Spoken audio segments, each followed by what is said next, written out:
पुढील संतोष देशमुख कुटुंबीय आजपासून आंदोलन करणार आहेत।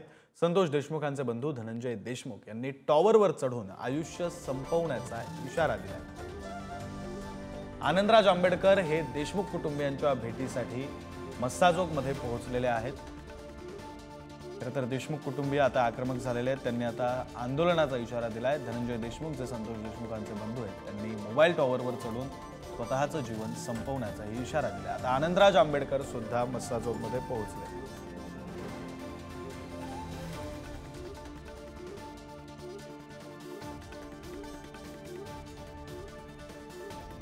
आपले प्रतिनिधी सचिन जिरे आपल्यासोबत फोन लाईनवरून जोडले गेलेले आहेत। अधिकचा तपशील त्यांच्याकडून घेऊया। सचिन, खरं तर राजकीय नेत्यांची जी रीघ आहे ती अजून सुद्धा थांबलेली नाहीये। मागच्या 1 महिन्यांपासून राजकीय नेते येत आहेत।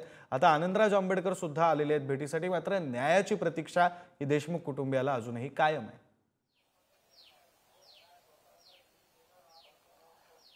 नक्कीच विक्रांत, आपण पाहतो की भावाला मारलं जातंय, 1 महिना उलटतोय तरी देखील आरोपी अटक केली जात नाही। त्या भावाच्या मनात आत्मदहनासारखे विचार येत आहेत। त्याला आंदोलन करावे लागते, ही खरं तर दुर्दैवी म्हणावं लागेल। आणि आपण पाहतो की त्यांनी 10 वाजेचा वेळ दिला होता। 10 वाजेला ते आंदोलनाला सुरुवात करणार होते। मात्र थोड्याच वेळापूर्वी आपण पाहतो की आनंदराज आंबेडकर हे या ठिकाणी आलेले आहेत आणि सांत्वनपर भेट ते देशमुख कुटुंबियांची घेत आहेत। त्यांनी आत्ताच थोड्या वेळापूर्वी ज्यावेळेस आपण त्यांच्याशी बोलण्याचा प्रयत्न केला त्यावेळेस त्यांनी देखील सांगितलं होतं की CID आम्हाला गेल्या महिनाभरापासून कुठल्याही पद्धतीने तपासात काय काय चाललंय याबद्दलची माहिती देत नाहीये, अशा पद्धतीचा आरोप त्यांनी केला होता। मात्र जर CIDच आम्हाला माहिती देत नसेल तर नेमकं तपास कसा चाललाय, तपास कुठल्या दिशेने चाललाय हे आम्हाला कळणार कसं? आमचा अधिकार आहे तर किमान आम्हाला ती माहिती तरी देण्यात यावी, अशा पद्धतीची मागणी त्यांनी केलेली आहे। मात्र आत्ताच ह्या मागणी पूर्ण होत नसल्यामुळे आता त्यांनी आंदोलनाचा हत्यार उपसलेला आहे। मी जीवन संपवणार असं देखील त्यांनी कालच म्हटलं होतं आणि आज ग्रामस्थांची मोठी त्यांना साथ या ठिकाणी भेटत आहे। संपूर्ण ग्रामस्थ या ठिकाणी जमा झालेले आहे आणि थोड्याच वेळात या ठिकाणी कधीही या आंदोलनाला सुरुवात होऊ शकते। सध्या आपण पाहतो की आनंदराज आंबेडकर या ठिकाणी आलेले आहेत। त्यांच्याशी आपण बोलण्याचा प्रयत्न करूया। मात्र त्यांचे जे बंधू आहेत त्यांनी यापूर्वीच बोलण्यास नकार दिलेला आहे। मात्र आनंदराज आंबेडकर आहेत ते या ठिकाणी सांत्वनपर भेट घेण्यासाठी आलेले आहेत। काय सांगाल तुम्ही, या ठिकाणी आता आलेला आहेत? नाही, अत्यंत दुर्दैवी पद्धतीची घटना आहे आणि महाराष्ट्राला काळिमा लावणारी घटना आहे। आणि ज्या अमानुष पद्धतीनं काल कथित संतोष देशमुख यांना मृत्यू आलेला आणि ज्या पद्धतीने त्यांची हत्या करली आहे ती माणसाला लाजवेल अशा पद्धतीने हे झालेलं आहे।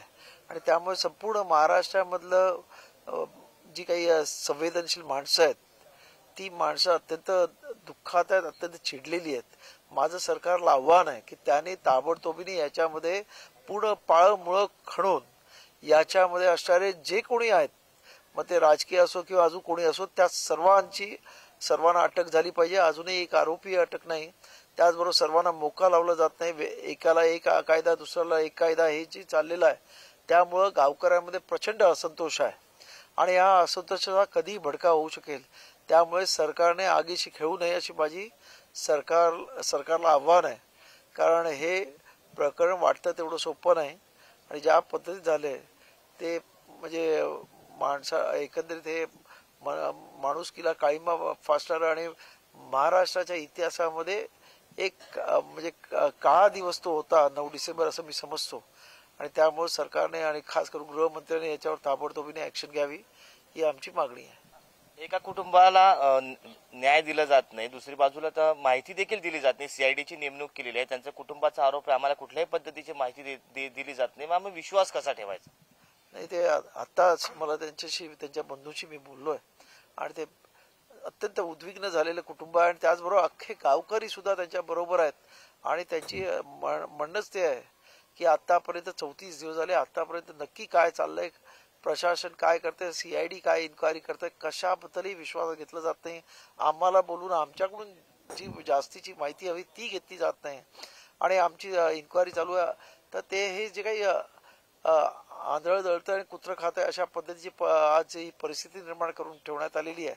आणि त्यामुळं आमचं सरकारला म्हणणं आहे की ह्या सर्वांना विश्वासात घेऊन काय चाललं काय नाही चाललंय याबद्दलच्या तपशीलवार माहिती देऊन यांच्यामध्ये विश्वास पैदा करणं अत्यंत गरजेचं आहे। नाही तर त्याचमुळं आज ही मंडळी टोकाची भूमिका घ्यायला लागली, स्वतःचे आयुष्य उद्ध्वस्त करायला निघालेली आहेत, आत्महत्या करायला निघालेली आहे. मी खरं म्हणजे त्यांचं सांत्वन करायला आणि त्यांचे बंधू आहेत जे आज माझ्या बरोबर इथे बसलेले आहेत, त्यांना सांगतो की बाबा तुम्ही अख्खं कुटुंब आज तुमच्यावरती भार आहे त्याचा कुटुंबाचा, असं काही करू नका. आणि ह्या पद्धतीनं आपण तुमच्याबरोबर आंबेडकरी जनता पूर्ण ताकदीनिशी ह्या संपूर्ण आंदोलनामध्ये आपल्याबरोबर राहील, हे त्यांना ठासून सांगण्यासाठी मी इथे आलेलो. आपण पाहिलं हे होते आनंदराज आंबेडकर. अशा पद्धतीने कुठलंही पाऊल उचलू नका, आंबेडकरी जनता देखील तुमच्या सोबत आहे, मात्र न्याय घेतल्याशिवाय आम्ही देखील माघार हटणार नाही, अशा पद्धतीची भूमिका आता आनंदराज आंबेडकर यांनी देखील व्यक्त केली आहे. बरं, धन्यवाद सचिन, तुम्ही ही सगळी परिस्थिती आमच्यापर्यंत पोहोचवलीत. आनंदराज आंबेडकर यांचं म्हणणं पुढारी न्यूजच्या प्रेक्षकांपर्यंत पोहोचवलं यासाठी.